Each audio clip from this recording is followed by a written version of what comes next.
Rahim. Traditionally, Muslims begin anything that they do that's worth doing. There's a hadith that says anything worth doing should begin with Bismillah ar-Rahman ar-Rahim, which is also the actual first statement in the Quran. If you open up any Quran, the very first thing that will be read is Bismillah ar-Rahman ar-Rahim, which means in the name of Allah, the merciful, the compassionate. And Rahman and Rahim are derived from the same root, because Arabic words, and I'm probably going to talk about this a lot over this course of lectures, Arabic words are built on triliteral roots. The Semitic languages are root-based languages. So Hebrew has the same phenomenon. You're dealing with a language in which a semantic field or a constellation of meanings emerges out of primitive root structures, which are based on 3 letters generally, sometimes 4. But the vast majority are 3-lettered, which is interesting in terms of cosmology. 3 is a very interesting number because it introduces the idea of multiplicity. From the 1 came the 2, and from the 2 came myriad forms. So 3 is literally the beginning of multiplicity. And so language by its nature, which is almost inexhaustible, in a sense, and could in reality be considered inexhaustible, is built in the Arabic language on 3. Now, the Quran itself is a word which also comes from a root word.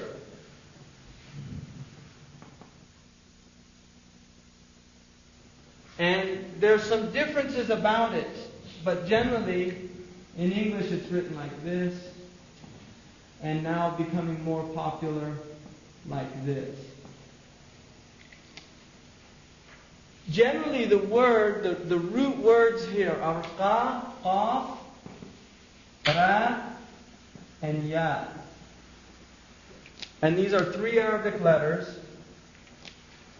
Qaf is really a letter that probably we don't have an equivalent. It's done in using something in your throat by squeezing the upper portion of your throat together and ejecting this sound qa. Qa. So it almost sounds like a crow. But the second ra is similar to our letter R, ra, and then ya. At its root meaning, you get the word for city, which is interesting because it brings in the idea of civilization. And traditionally, civilizations are built on books. The vast majority of human civilizations, you will find that there is fundamentally a book at the core of the civilization. For the Greek civilization, it would probably be Homer. And in other words, we can't really imagine a Greek civilization without Homer, given what we know about the Greeks. Plato is dependent on Homer.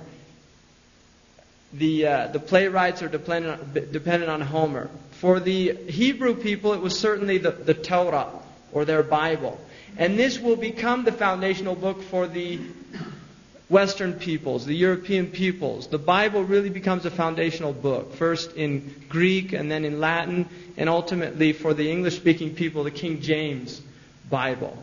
For the Arabs, interestingly enough, there is no book in the Arabic language until the Quran.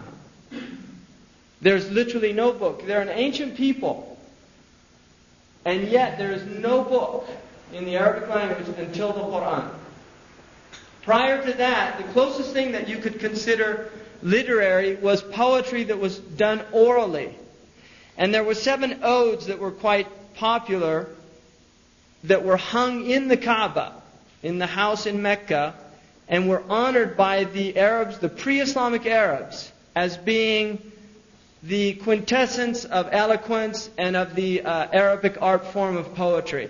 So when the Quran comes to these people, this is a radical departure from any previous concepts within the culture of knowledge and the transmission of knowledge. The other root that you're going to find in here is the word to recite. Qara'a. And qara'a in the Arabic language means 2 things. it means to read, and it means to recite. So it has an oral and it has a written quality to it. Now, interestingly enough, if you look at, there's a really wonderful book which I recommend, particularly all of you, since you're teachers, if you haven't read it, it's really worth reading, which is called A is for Ox by Barry Sanders. And this book is talking about the fact that orality is the substratum of literacy.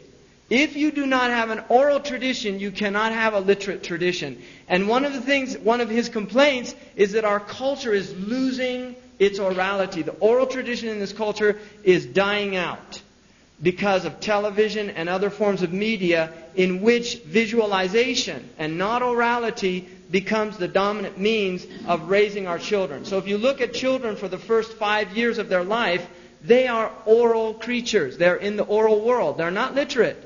They're in the oral world. And traditionally what would happen is they would hear stories and their imaginations would be ignited. And this was something that took place in all cultures. Now in this country is children being raised in front of the television. So the mother is no longer transmitting the oral lore, the childish lore of the culture to these children, but in fact it's being experienced through the medium of visualization, which is a powerful medium, but it has certain effects. And Sanders believes that one of the effects is the lack of humanization. That he believes that orality is a process of humanization. The fact that the Arabs are an oral people is very significant. They're an oral people, and the Quran is a Quran before it's a book. In other words, the real meaning of Quran is the recital. It is the oral book. And the next word that the Quran is identified as is kitab, which means book.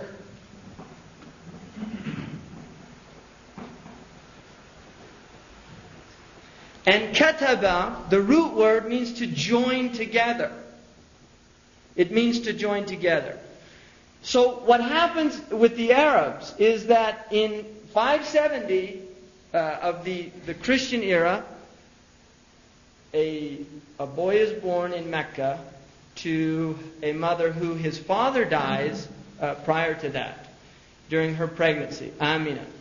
And this boy is named Muhammad, sallallahu alaihi wasallam. And during this time, for the first few years of his life, he is sent to the desert, to the oral Arabs, to learn the language through this tradition of the Arabs in raising. The aristocratic Arabs would send their children to the desert Arabs because they considered that they were the most eloquent Arabs.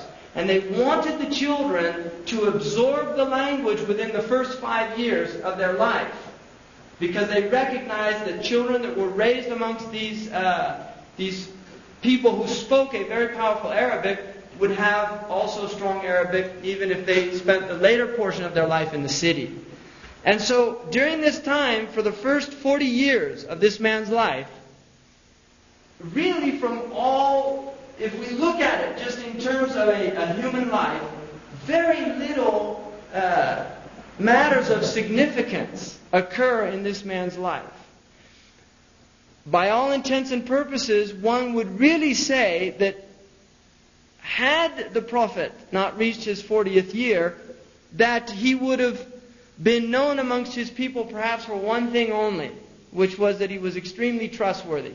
He was a very quiet person. He did not speak much. He did not quote poetry. He was not a poet. He was not known to engage in discourse with the people. He was a contemplative person. He liked to go off and reflect on his own. He was known to be extremely kind to poor people, to orphans. This is all mentioned in the tradition. Other than that, he had no aspirations of being a leader within his people, as some people would. He was from an aristocratic clan, but he happened to be from a sub group